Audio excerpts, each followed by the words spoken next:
quiero anunciar que el sector público nacional registró durante el mes de marzo un superávit financiero de más de 275.000 millones de pesos, logrando de esta manera, y luego de más de casi 20 años, superávit financiero de 0,2% del PBI durante el primer trimestre del año.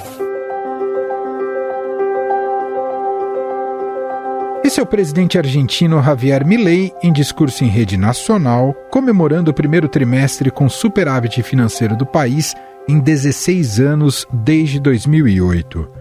No mês de março, a Argentina registrou um balanço positivo de suas contas públicas de mais de 600 bilhões de pesos, equivalente a 3,5 bilhões de reais.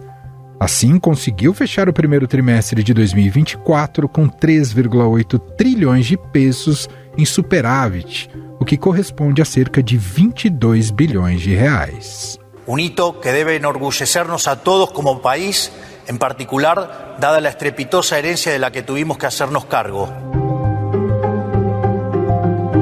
Para Milei, esse milagre econômico seria resultado da política de motosserra, uma imagem usada pelo presidente desde a campanha eleitoral. O plano anunciado logo no início do mandato pelo ministro da Economia Luiz Caputo tinha 10 medidas principais. Entre elas, o corte de gastos e subsídios, a redução dos repasses para as províncias e a desvalorização da moeda. Nesses primeiros meses do ano, a motosserra levou a uma queda de 35% nos gastos públicos em relação ao mesmo período do ano passado. En enorme medida a lo que durante la campaña llamamos motosierra, y no, como dicen algunos, a la licuación del gasto público, método que históricamente se ha utilizado en nuestro país. O resultado rendeu reações positivas. O Departamento do Tesouro dos Estados Unidos chegou a lançar um comunicado elogiando o impressionante progresso feito para reduzir a inflação e o acúmulo de moeda estrangeira. E até o FMI, o Fundo Monetário Internacional, se manifestou sobre a economia argentina. O Fundo Monetário Internacional piorou as projeções fiscais para o Brasil em 2024 e nos próximos anos. Já para a Argentina, o cenário é de otimismo. O Fundo Monetário Internacional destacou que a inflação no nosso vizinho está diminuindo mais rápido do que o previsto. Mas nem tudo são flores. Enquanto o governo Milei celebra o superávit, os índices de pobreza na Argentina estão em disparada.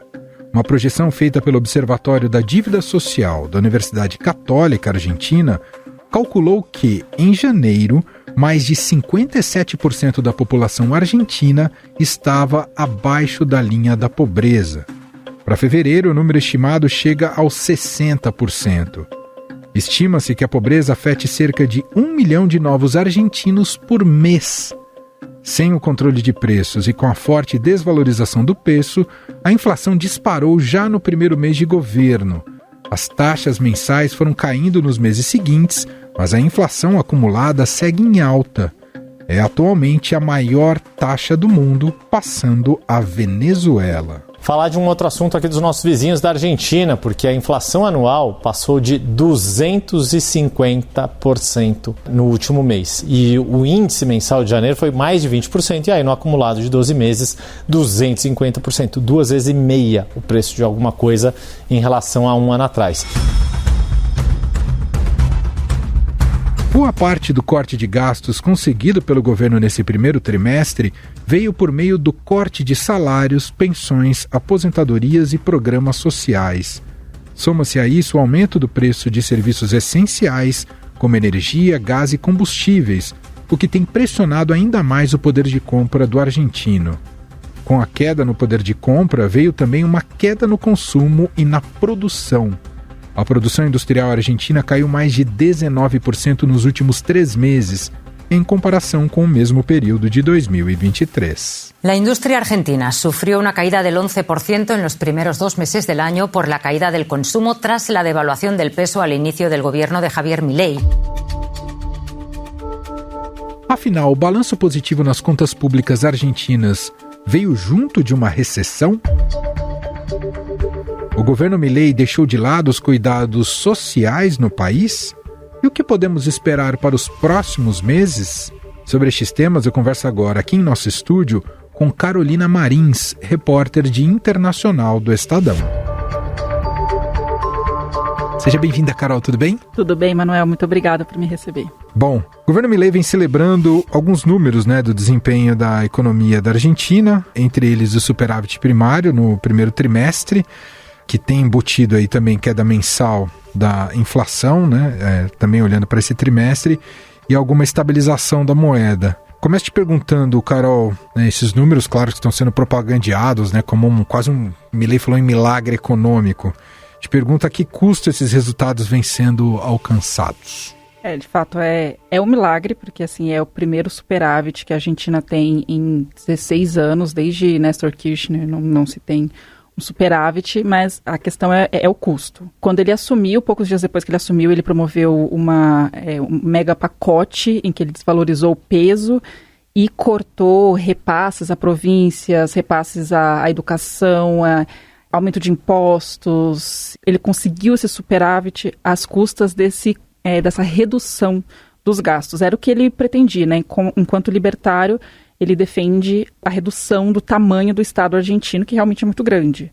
Só que ele promoveu essa redução assim, drástica, então foram cortes em todos os setores e reduzindo, então, o gasto que o Estado argentino teve, e ele conseguiu uma receita positiva pela primeira vez em tantos anos, com a entrada por meio dos impostos, por importações, porque justamente ele conseguiu dar uma estabilizada na moeda, então ficou benéfico para os produtores argentinos continuarem exportando, que era uma questão.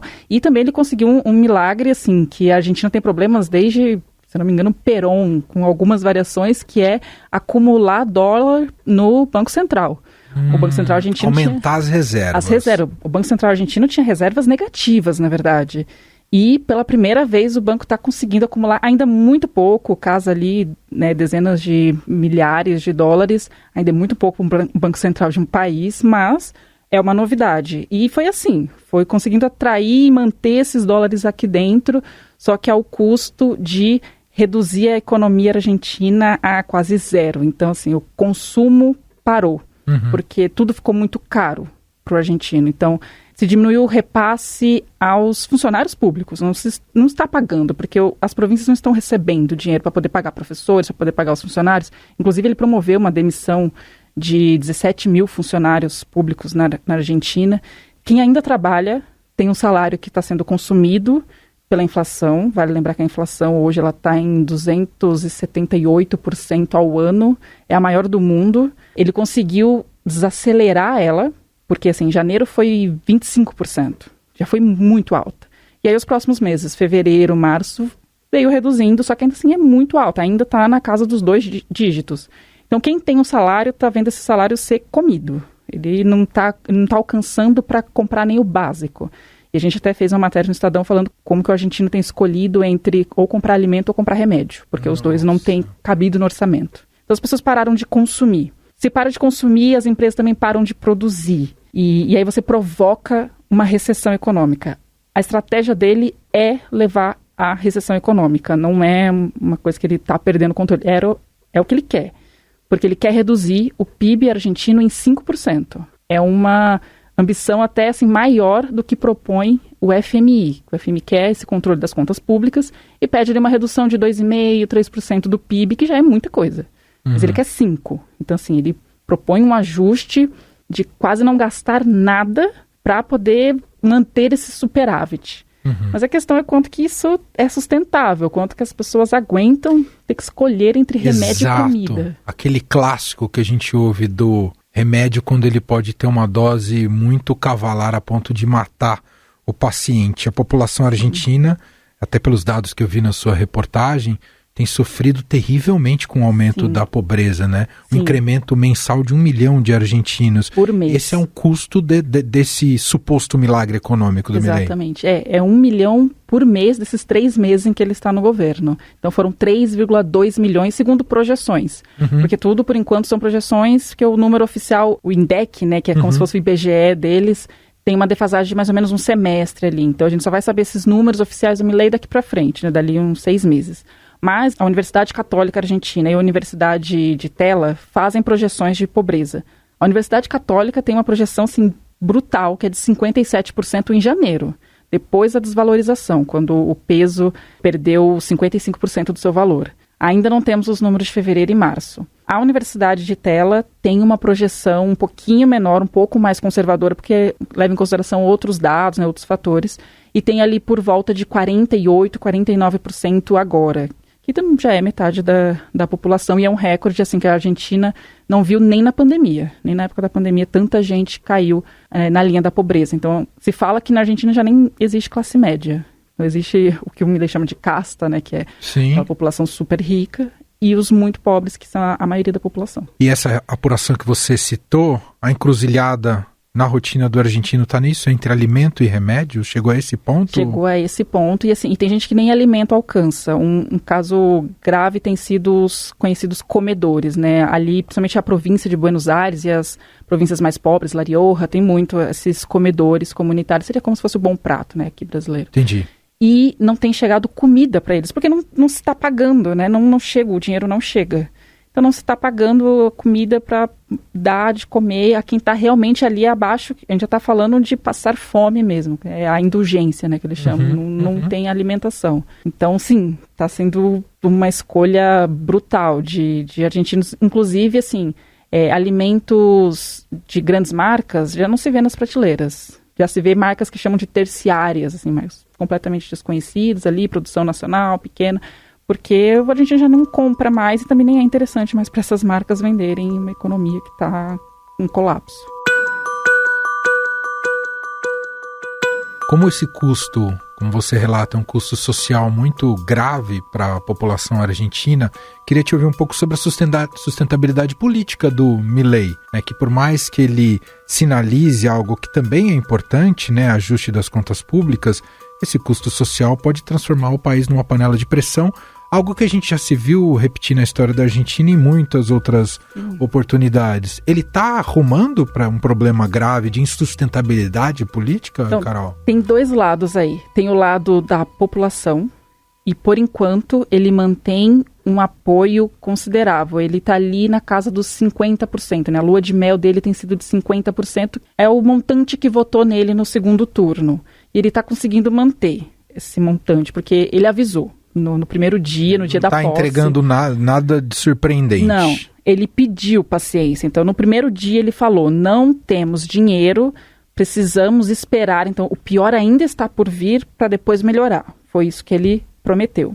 E as pessoas estão dando esse tempo para ele, essa paciência. Então, eu ouvi muito isso lá no começo, ouço agora de argentinos falando, calma, ainda está muito cedo, vamos dar o tempo para ele. O outro lado dessa moeda é o embate político, porque ele fez uma coisa assim que todo presidente anterior da Argentina que já tentou fazer sabe que é um risco enorme, que é cortar repasse às províncias. Os governadores, os prefeitos, os deputados têm um poder muito grande na Argentina, muito mais do que o presidente, porque eles são mais próximos da população. Então, você brigar com esse público é complicado. E ele precisa desses governadores, desses deputados, porque a base de apoio do partido dele, que é o A Liberdade Avança, é muito pequenininha. Ele tem 38 deputados no Congresso.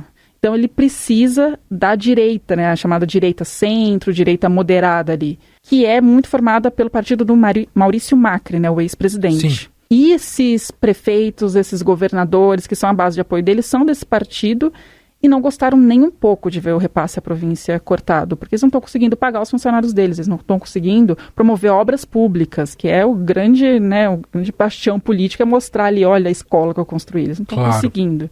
Então, na hora que o Milei cortou esse repasse, ele comprou uma briga ali de cachorro grande, que eu acho que ele não estava prevendo perder essa base de apoio tão cedo. Tanto que ele lançou 2 pacotes, né, econômicos, o decreto, o DNU, e a lei de bases, e a lei de bases foi completamente derrubada justamente porque ele não tinha o apoio da base de apoio dele. Sim. Então, ele foi perdendo aos poucos. Quando começaram a votar questões de privatização, dos repasses, aí os governadores foram abandonando o barco, né? Governadores e deputados, porque eles ali se conversam muito, né? Na hora de formar as alianças. Então ele arrumou essa briga política que ele não tem capacidade de continuar batendo nela. Ele não pode ficar chamando de casta, de traidor, de rato quem é a base de apoio dele. Completamente um tiro no pé. E assim, já se sabia que o Milei teria uma vida difícil tendo o peronismo como oposição, porque o peronismo é a grande força dentro da Argentina, claro. E eles naturalmente iam ser oposição, eles já foram oposição, eles sabem como é isso, inclusive eles foram oposição e ganharam do Maurício Macri. O Maurício Macri teve só um mandato, porque eles sabem fazer oposição.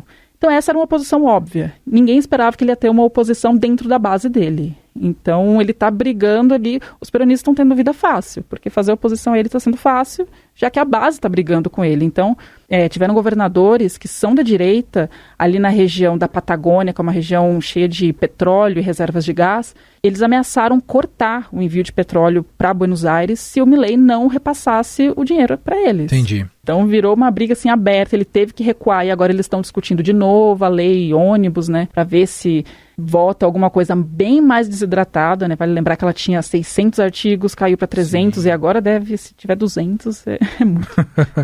Bom, a gente vem acompanhando recentemente um novo foco de crise com a população indo às ruas, que é em relação aos cortes na educação. Quanto isso também já é mais um sinal de desgaste importante aí para o Milei, e o que você tem acompanhado desse debate? O corte da educação faz parte do pacote de redução do Estado. Então, na verdade, são duas frentes. Redução do Estado e uma briga ideológica também, porque ele tem feito aquele jogo de que as universidades promovem uma ideologia contra ele. Então, assim, cartazes de Milei favorece a casta, tudo isso ele coloca nas redes sociais dele provando que a universidade só promove essa ideologia, comunismo, a casta, né? Eles que são Nossa, a gente já viu esse filme, me parece. Exatamente. E na Argentina, as universidades públicas, elas têm muito peso, né? Então, claro. Assim, é uma questão de orgulho nacional defender a educação pública argentina. E cortar, assim, as universidades, né, a Universidade de Buenos Aires, que é a mais famosa, ela já avisou que no próximo mês pode não ter dinheiro para nada, para não funcionar. Então já aconteceu de departamento ficar sem luz, ter que cortar água, professores estão trabalhando sem receber, alunos que dependem de algum auxílio também não estão recebendo. E a universidade avisou que o próximo mês pode ser que tem que fechar as portas. E isso levou a uma manifestação gigantesca agora, no dia 23 de abril. Foi a maior. O Milei já tinha passado por uma grande manifestação em janeiro, quando ele promoveu o DNU.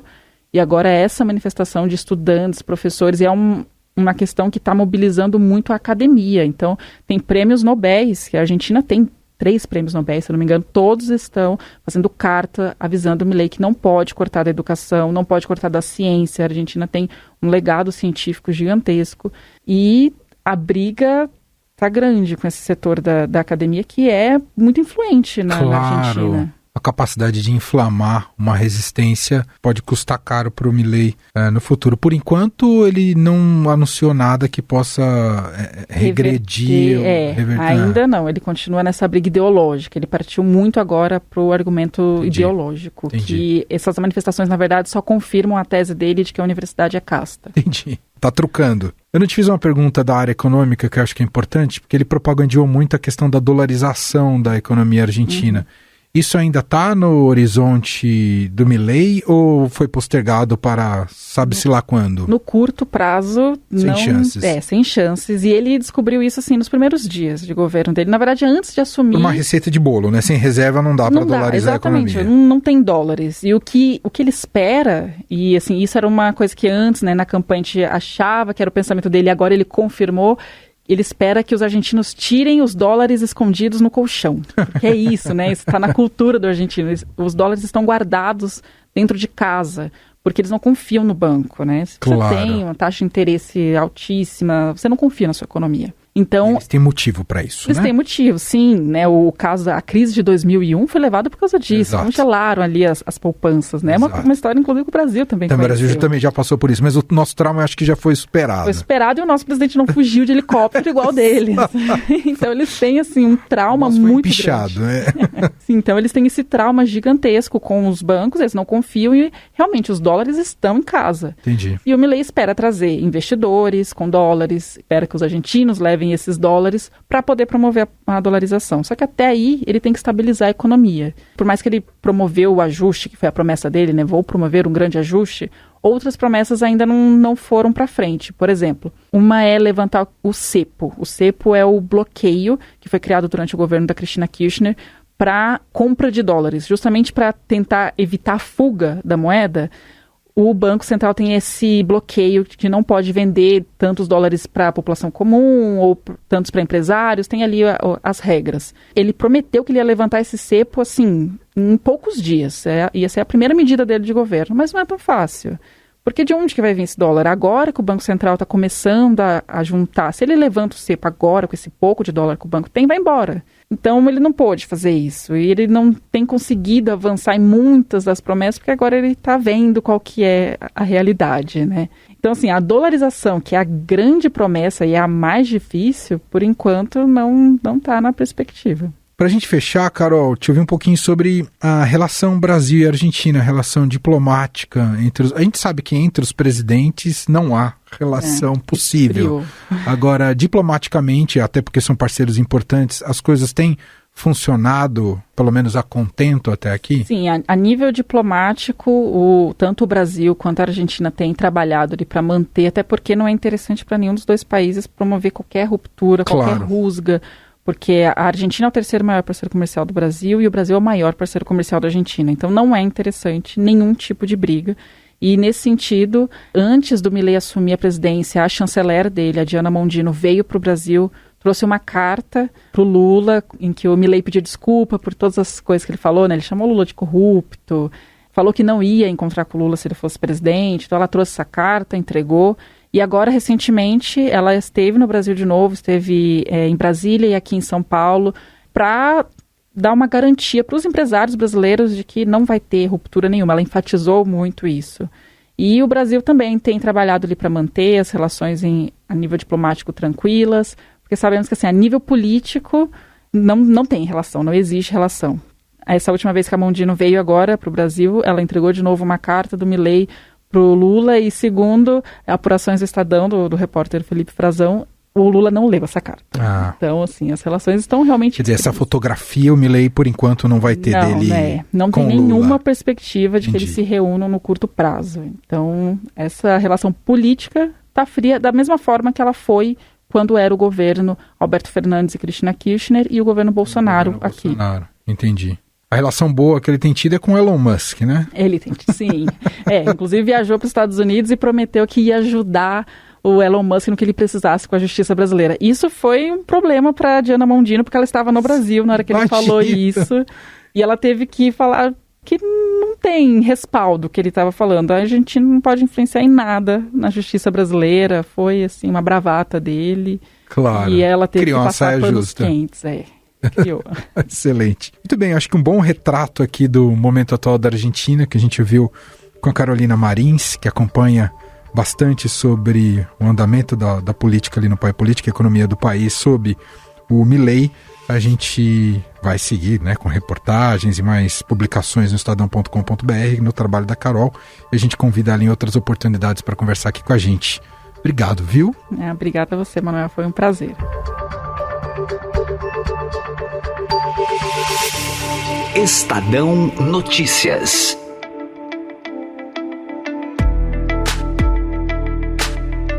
E este foi o Estadão Notícias de hoje, segunda-feira, 29 de abril de 2024. A apresentação foi minha, Emanuel Bonfim.